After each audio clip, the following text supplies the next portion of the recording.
Welcome to RS cooking. RS cooking এ সবাইকে স্বাগত জানিয়ে আজকে আবার একটা রেসিপি নিয়ে তোমাদের কাছে চলে এলাম। দেখতেই পাচ্ছ কি রান্না করব। হ্যাঁ, ট্যাংরা মাছ হাতে মেখে এরকম একটা রান্না করব, তাই তোমাদের সঙ্গে শেয়ার করব। তা তোমরা সবাই কেমন আছো? আশা করি সবাই ভালো আছো, আমিও ভালো আছি। তাহলে চলো দেখে নিই রেসিপিটা। আমি এখানে ট্যাংরা মাছ নিয়েছি, দেখো 300 গ্রাম। এই ট্যাংরা মাছগুলো ভালো করে কেটে নিয়েছে, কেটেই এনেছিল। তারপর আমি গরম জলে ভালো করে ধুয়ে নিয়েছি। এই গায়ে যে কালো কালো গুলো থাকে সেগুলো সমস্ত ঘষে ঘষে তুলে নিয়েছি, দেখেছো? আর সুরগুলো আমি কিছুটা কাটতে পেরেছি আর কিছুটা কাটতে পারিনি, ওগুলো আছে। তা এতে কি কি দিচ্ছি একটু দেখে নি। আমি আলু দিচ্ছি এরকম দেখো ভাবে কেটে, আর দেব, আমি এটা পেঁয়াজ ছাড়া করব, আর কাঁচা লঙ্কা টমেটো দিয়ে করব। আমি বাটির মধ্যে নিয়ে নিলাম কাঁচা লঙ্কা, আলু আর নুন দিয়ে দিলাম। এবার এর মধ্যে আমি একে একে হলুদ দিয়ে দেব, হলুদ দিয়ে দিলাম, মাছগুলোও দিয়ে দেব। কাঁচা মাছ আমি মাখিয়ে করব, দেখো তোমরা, তোমাদের যদি ভালো লাগে তাহলে তোমরাও বাড়িতে করো। এবার একটু কাঁচা তেল দিয়ে দিলাম, দিয়ে ভালো করে হাতে গরমে মেখে নিতে হবে। যত মাখা হবে তত সুন্দর খেতে টেস্ট হবে। আর এটা ম্যারিনেট করে কিছুক্ষণ রেখে দিতে হবে। এই ধরো আধ ঘন্টা মতন রেখে দিলেই ভালো হয়। আর তোমাদের কাছে যদি সময় না থাকে তাহলে মাখার দরকার নেই, মানে মেখে রাখার দরকার নেই, এমনি তোমরা করে নিতে পারবে। তবে মেখে রাখলে কি হয়, মাছের গায়ে মশলা সুন্দর করে ঢোকে। এবারে আমি টমেটো দিয়ে দিলাম। টমেটো আমি এখানে একটা বড় দিয়েছি। সম্পূর্ণ আমি কাঁচা লঙ্কাতে রান্নাটা করব। কাঁচা লঙ্কার স্বাদই আলাদা। এবার আমি রেস্টে রেখে দিলাম। 15 মিনিট পরে আমি একটা কড়া বসিয়ে দিলাম, কড়াতে সর্ষের তেল দিলাম। সর্ষের তেলে রান্নাটা করব।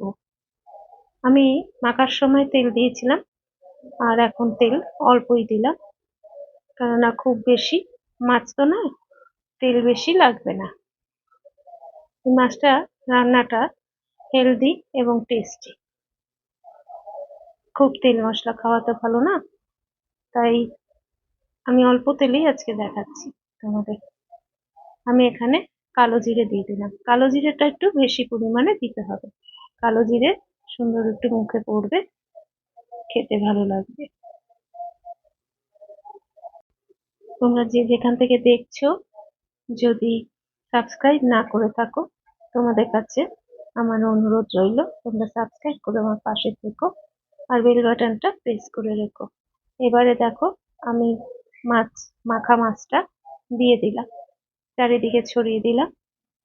এবার একটু ঢাকা দিয়ে দেবো। আর দেবো দেখো ধনে পাতাটার কথা বলতে ভুলে গেছিলাম, ধনে পাতা না দিলে ভালো লাগে না। এবার আবার একটু ঢাকাটা খুলে দেখে নেব। আমার বন্ধুরা তোমরা সুন্দর সুন্দর কমেন্ট করো, তার জন্য নতুন নতুন ভালো ভালো রেসিপি নিয়ে তোমাদের কাছে চলে আসতে পারি, আমার নিজেরও ভালো লাগে। দেখো জলটা শুকিয়ে গেছে, খুব বেশি সময় লাগে না এই মাছটা রান্না করতে, তবে আলতো হাতে নাড়াচাড়াটা দিতে হবে, তা না হলে মাছ ঘেটে যাবে, ভেঙে যাবে। মাছগুলো দেখেছো সব গোটা গোটা আছে। আলুটা আর একটু সেদ্ধ হবে। আমি এখানে এবারে নাড়াচাড়া করতে করতে তারপরে জল দেব, একটু ভাজা ভাজা করে জলটা দেবো। আমি এখানে গরম জল ইউজ করব। এবার জলটা দিয়ে দিলাম। খুব বেশি জল দেওয়ার দরকার নেই, যতটা দরকার ততটুকুই দেবে। একটু গামাখা গামাখা থাকবে, খুব ঝোল থাকলে ভালো লাগবে না। এবার একটু ঢাকা দিয়ে দেব। 2-3 মিনিট ফুটিয়ে আমি তারপরে ঢাকাটা খুলে নেব। দেখেছো কত সুন্দর কালারটাও হয়েছে, খেতে ততটাই টেস্ট হয়েছিল। যেরকম দেখতে হয়েছে ততটাই টেস্ট হয়েছিল। এবার আলুটা সেদ্ধ হয়ে গেছে, রেসিপিটা প্রায় শেষ হয়ে গেছে। এবার ধনেপাতা দিয়ে আমি সার্ভিং প্লেটে ঢেলে নেব। ধনেপাতাটা দিয়ে দিলাম।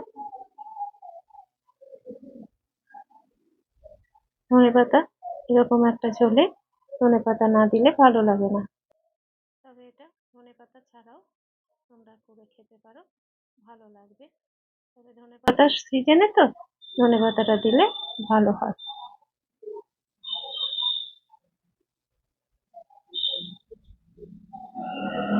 গ্যাসটা আমি কমিয়ে বন্ধ করে দিলাম। এবারে দেখো কত সুন্দর হয়েছে। তোমরাও বাড়িতে একবার চেষ্টা করো, আমার থেকে ভালো করতে পারবে। এবার আমি একটা সার্ভিং প্লেটে ঢেলে নিচ্ছি।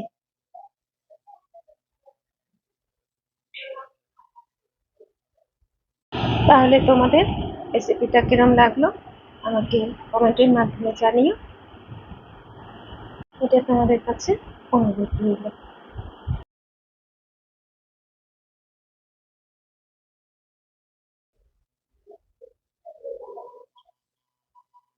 এরকম ধোয়া ওঠা ভাতে এরকম একটা রেসিপি থাকলে পরে খাওয়াটা খুব ভালো হয়।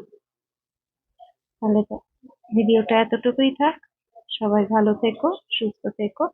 পরবর্তী ভিডিওর জন্য ওয়েট করো। টাটা।